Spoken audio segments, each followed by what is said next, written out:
And we're back with our Law and Justice lead. President Trump this afternoon weighing in on today's arrest of Andrew Mountbatten-Windsor, the former Prince Andrew. I think it's a shame.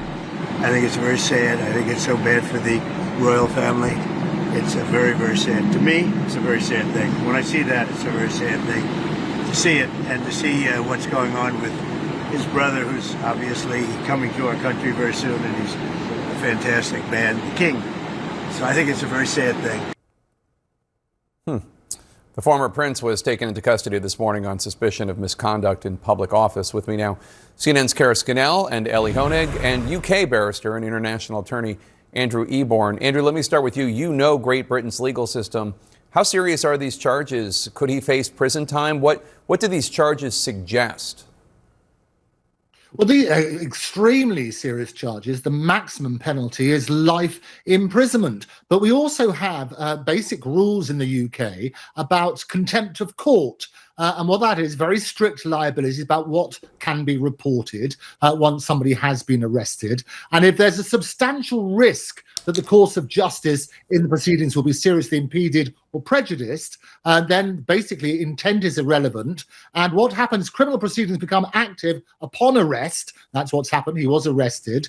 And they remain active until acquittal, sentence, or discontinuance. Now, as has been reported, and it's live as we go on here, Andrew Eborn, basically it says, Andrew has been released under investigation. This is about the former Prince Andrew, and searches in Norfolk have basically finished. So we're expecting further revelations to come out over the next few days. But I would warn people around the world, I've been on more platforms than Paddington discussing this, and different jurisdictions have different rules and regulations about what can be said in the media about ongoing cases. In the UK, it is incredibly strict, and intent is almost irrelevant from that point of view. So we need to be very, very cautious what is said over here. But the principle is that I always say, look, sunlight is the best disinfectant.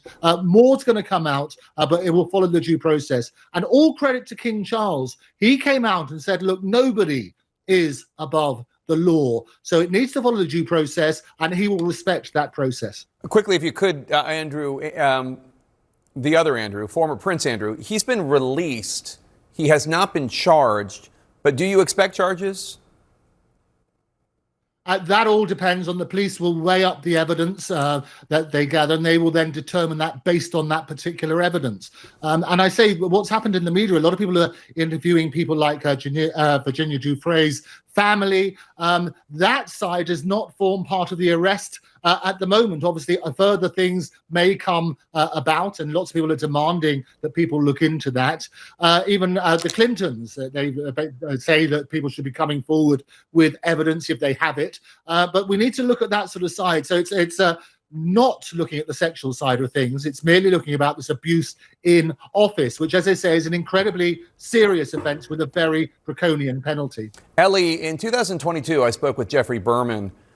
He had been the U.S. Attorney of the Southern District of New York. That's an office you worked in, too. Berman prosecuted Epstein, and I asked him about his efforts to interview then Prince Andrew. Take a listen.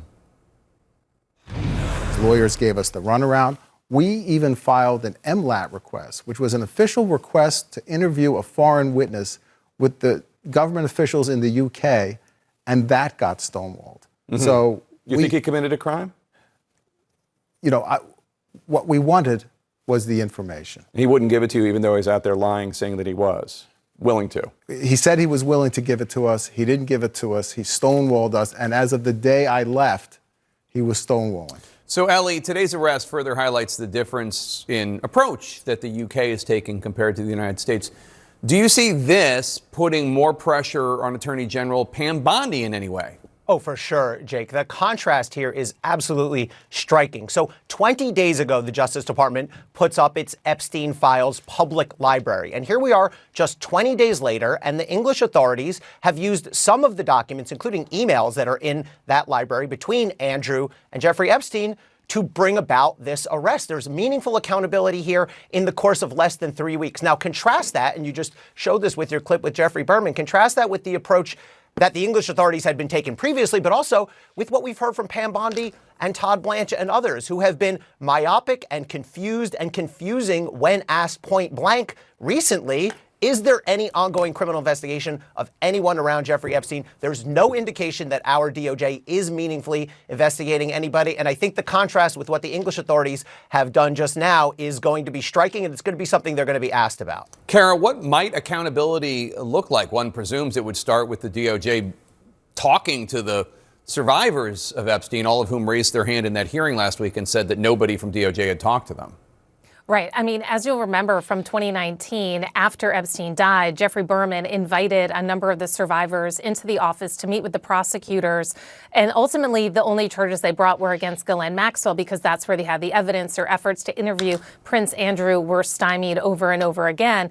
I mean, now what we're hearing is that the Justice Department appears to be not actively investigating anyone. Yesterday, the U.S. Attorney for the Southern District of New York, Jay Clayton, who was directed by Pam Bondi to investigate Democrats after Donald Trump, the president, had posted on Truth Social that that's what he wanted. He was asked whether there were any active investigations, and what he said was that they were ready to engage with anyone with credible information, and their doors were open, but that did suggest that there wasn't anything that they were actively working on based on the information that they already have and the information that's in the files.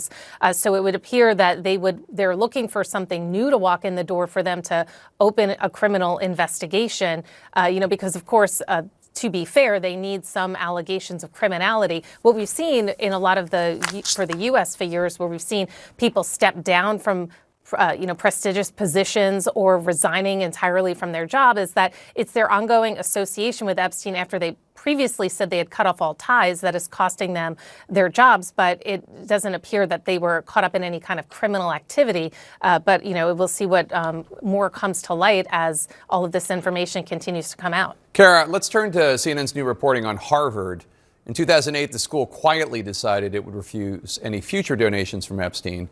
Cut to 6 years later, Epstein was still finding ways to channel his wealth towards some of Harvard's world-renowned scientists. What more can you tell us about this?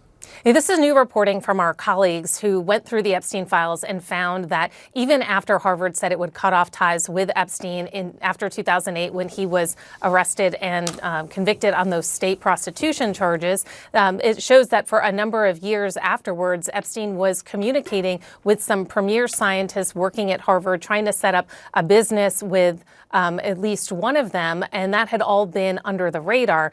The reporting also shows that Harvard was being urged by some of these scientists and professors to accept money from Epstein yet again, but the dean at the time had refused that. Now, Harvard said it is reviewing all the information that has come out about these folks, and the individual scientists that were continuing to engage quietly with Epstein, including one of them discussing set up a company, did not return CNN's calls for comment. Jake? All right, thanks to all of you. Really appreciate it. In our